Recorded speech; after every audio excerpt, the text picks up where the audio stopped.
cat is just following us around. He's in the garden there. Bruce! I was just saying he's more like a dog than a cat. Good morning, welcome to a misty coral tree morning. We soon be putting a gate on this laneway so that the cows can only come to the end of the laneway and not so much into the actual milk stall, because it's as you can see, there's normally a concrete slab there and it's covered in mud. They just keep tracking it in and out, and I think it's a little bit unhygienic for where I will be milking. So we'll put a gateway here. Come on, Maggie! We'll put a gateway here so that because they come up at milk time, they'll come up to the gateway, and then I'll let one cow in at a time. And also when I go to calf separate, I can leave a calf with hay in one side and Maggie in the other side, and that way the little calf can't get to the milk. Guys are just coming up for some brekkie. And eventually I hope to concrete this whole area and have an open side where you milk. Over here will be open, and then this side will be more of a barn with hopefully a barn door as well. So when it does rain and storm, I can still keep chilly, shush. I can keep dry while I milk. So when you have a new farm, we've been here for 5 years, we're not that new, but it's hard to sort of know where to put things. You know, I always struggle with where to plant trees because I don't want to obstruct the view or any views that you have.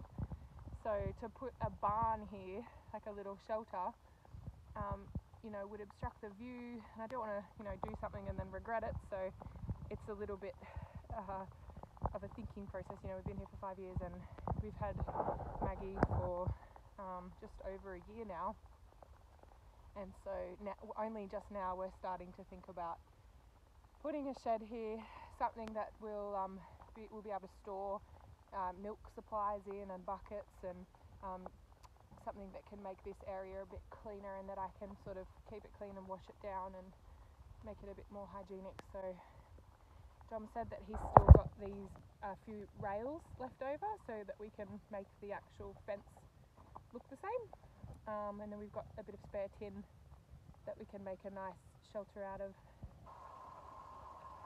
Do you guys think she's pregnant? I don't know. It's sort of hard to know because, you know, is it a grass belly or is there actually something in there? Some days I think, oh, there's definitely a baby in there, she was really big. And then other days it's like, there's not enough room in there for a cow. You know, she's a month away from giving birth, so should well and truly be able to see a calf moving in there. I mean, last year when she had Pedro in her tummy, I could see him moving around, and I could see his little bum or his little head moving around, so be interesting to order another pig waterer nipple for this pen over here, and we have a blue drum that we'll set up, so that'll be 3 in total, one down there, one at the piglet pen over there, and then we'll have another one in this farrowing pen where the mums give birth. Come September, October, we have both mothers due to farrow, so we need to have 2 setups so that both mums are in their own pen away from all other piglets. So I've got one of those ordered that should come in this week. A mesh, sorry, my new chicken mesh that I have for my breeders. I ended up getting a 25, you can get a 50 metre or a 25 metre. I ended up getting the 25 metre long electrifiable chicken sized mesh.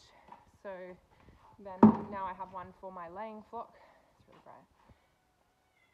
Now I have one for my laying flock and one for my breeding flock.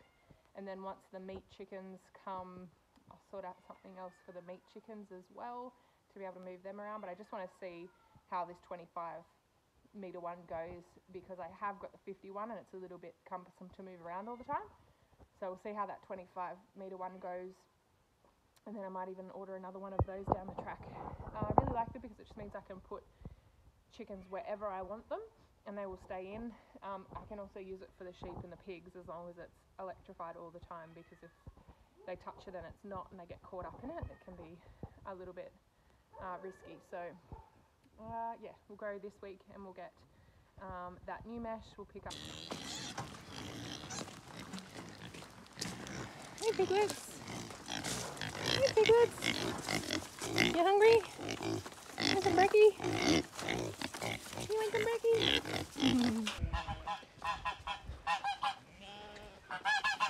This ram is normally really stiff, but he's actually not looking too bad.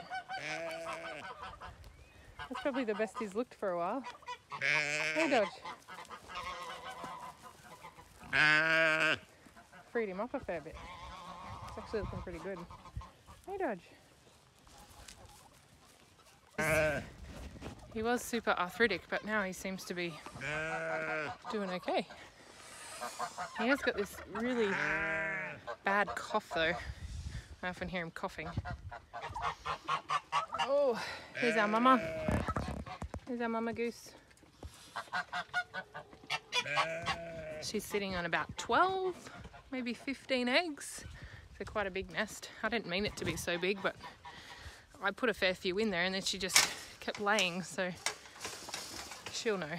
She'll know if it's too big, you know, she'll kick a few out. They're pretty good like that. But that's all we've got at the moment, which isn't bad because we're still a week away from spring. So we've already got a goose sitting on a whole nest, which is pretty good. It's pretty early for them. And we've got one duck sitting on about 25 eggs. So that's pretty good, actually. Pretty excited about that. We'll have nice early gooselings and ducklings. Days when I know I have lots to do and it's raining, usually just turn into inside days where I'm, you know, organising cupboards and cleaning the house, because for the rest of the time when it's nice and sunny, the housework and things just get pushed aside because I have so much outside work to do.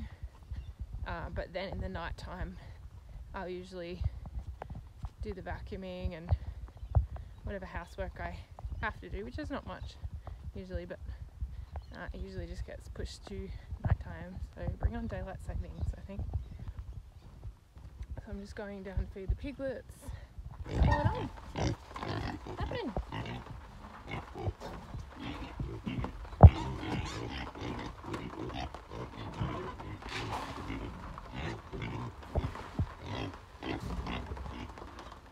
There it is.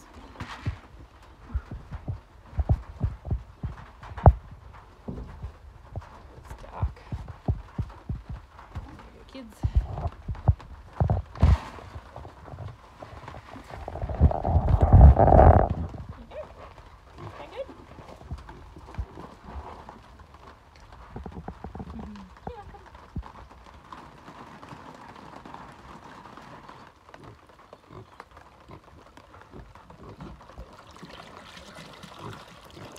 Here. Hey, stay in here.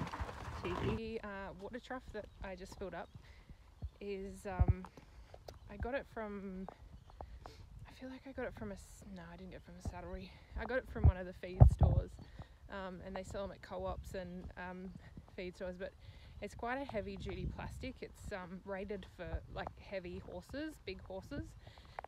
So if you have pigs for any period of time, you'll realize they chew everything. Pigs chew everything, and pigs are quite heavy and they'll break things really easily. So that was really good to find, because it is good for the piglets because it's kind of shallow, so they can get in when they're quite small. And then when the sow needs it for food or water, it's like a good depth for her and a good depth for the piglets to sort of use if you need it for water or food. So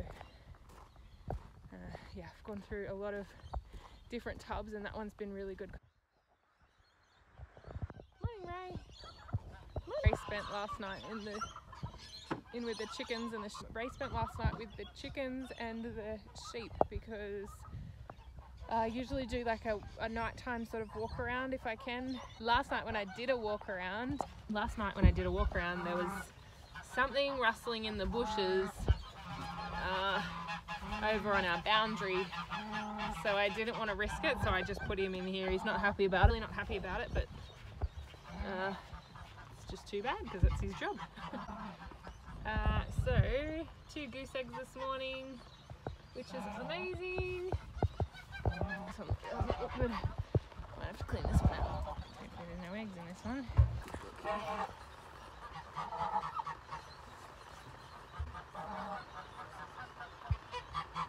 Doesn't seem to be any eggs in there. These were Dom's invention. They're $5 recycled oil drums. Now we did degrease them and clean them out really well before using them, but Dom's just cut pretty well the whole way around, just leaving a little lip here to keep the hay in, and he's put like a little soft piece of rubber over the top of the sharp edge so they can't cut themselves, and we hammered around the edge so that there's no burrs or any sharp edges, and they're really easy to clean out because you can just tip them up, tip them forward, and all the hay comes out. So that's really easy to clean out, and I'll just put fresh hay in there. No goose eggs in that one. There's 2 in that one, so that's fine. So they're working really well. He put 3 feet on it. So one of the feet at the back,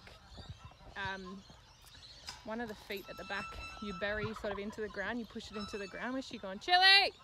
So it's really stable, and it also has just that slight slope backwards. So if any water does get in,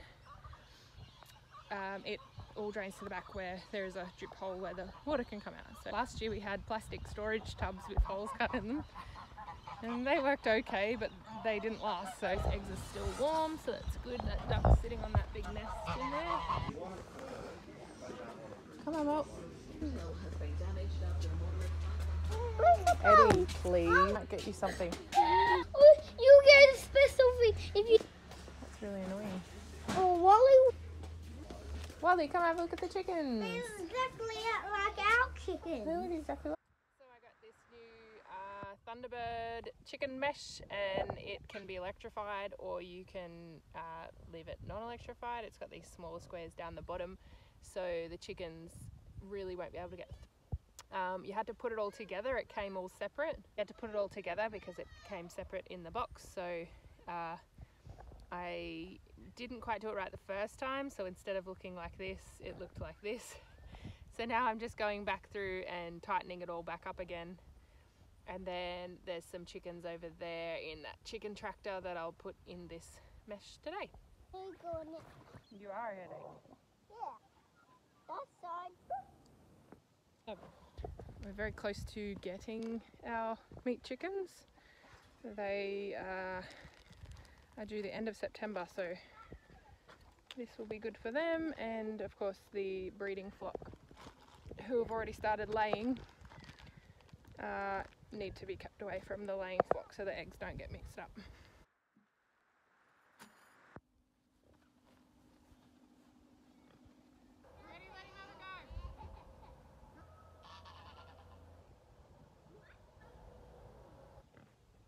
Okay, so I wouldn't say that's super easy, but I definitely think it'll be more effective than the other one, having that small square along the bottom.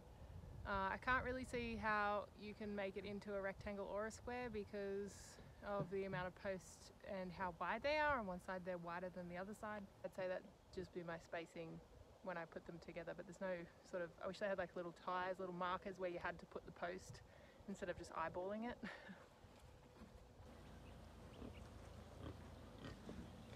I'll just show you this. So over the winter time we let all the feathers grow back so the chickens can stay warm, and so when they're free ranging they can climb up into the trees, they can stay warm. Yeah, we just really don't worry about it over the winter time, so they can fly. So come spring and summer, I really don't want him to get away. Come spring and summer their wings are fully intact. So yeah, that keeps them warm over the winter time and makes sure that they can fly if they want to up into the trees where they sleep. chickens, well my chickens anyway, prefer to sleep in trees up high, just to get away from predators, I guess. So this big tree over here, is where all the chickens sleep over the winter time. So come spring, summer, when I want to put them into their pens, I just cut their flight feathers. Ow, ow, ow, ooh, he bites. So the flight feathers are the longest feathers right here. These feathers here you're supposed to keep because that keeps them warm when they close. See how when they close, these smaller feathers keep them warm so that their skin is not exposed, their skin under there is not exposed. So you're only meant to cut these longest ones. However, when I do that, they can still fly because they get quite a run up. So I cut all of these longer feathers, keeping the really short ones up here. Don't bite me, please.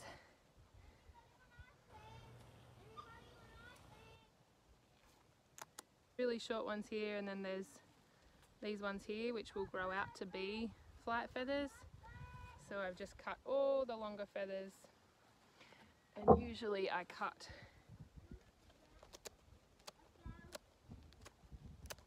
up into those next flight feathers so it's like an L shape, just so they really can't get any sort of flight.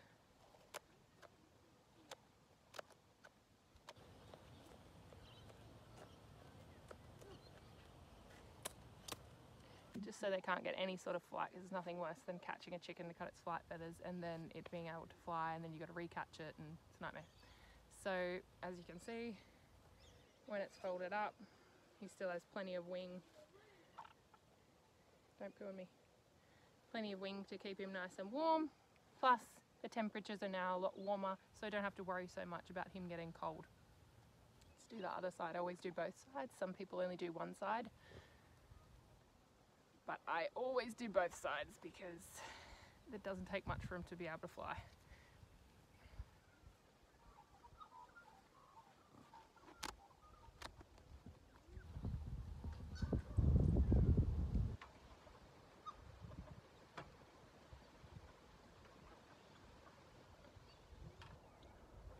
The only issue I can see that may arise is I got the 25 metre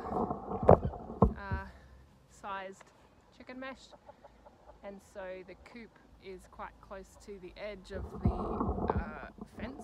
It's not too close, but they could jump up here and then jump out. They're pretty good at jumping. If they can't fly, they jump, so that might be an issue, but we'll wait and see.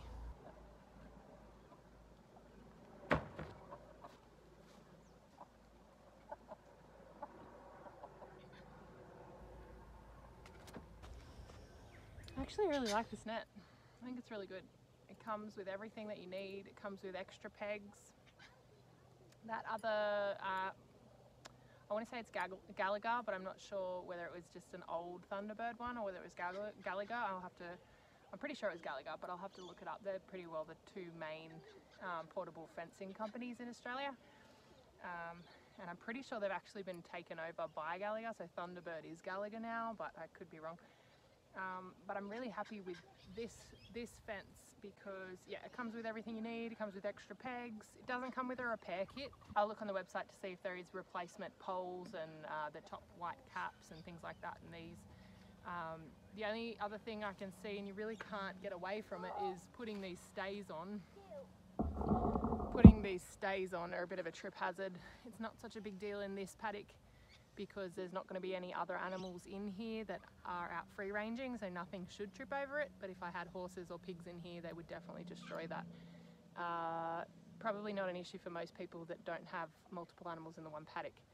If you just were using this as a chicken coop, I would really recommend it. It seems really good quality and quite easy to put up, even though I didn't do it right the first time. It seems fairly straightforward once you know what you're doing. It does also come with an instruction manual. If you care to read instruction manuals, you probably won't have that issue that I had.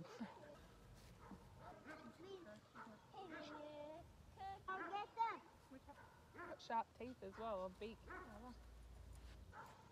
Now I got this from the co-op, but you can order them straight online. The prices were pretty much the same. Mom, can I Good boy. remember my another little video? Yeah. Can you help me do it? Yeah, how do you do that? You go. Hi guys. Hey Ed, how you going today? Good. Hey guys. This is me and that's my mom. That's my little boy Wally over there. Mom, what are you doing? Are you meant to help me? Well, you want to make a video with me?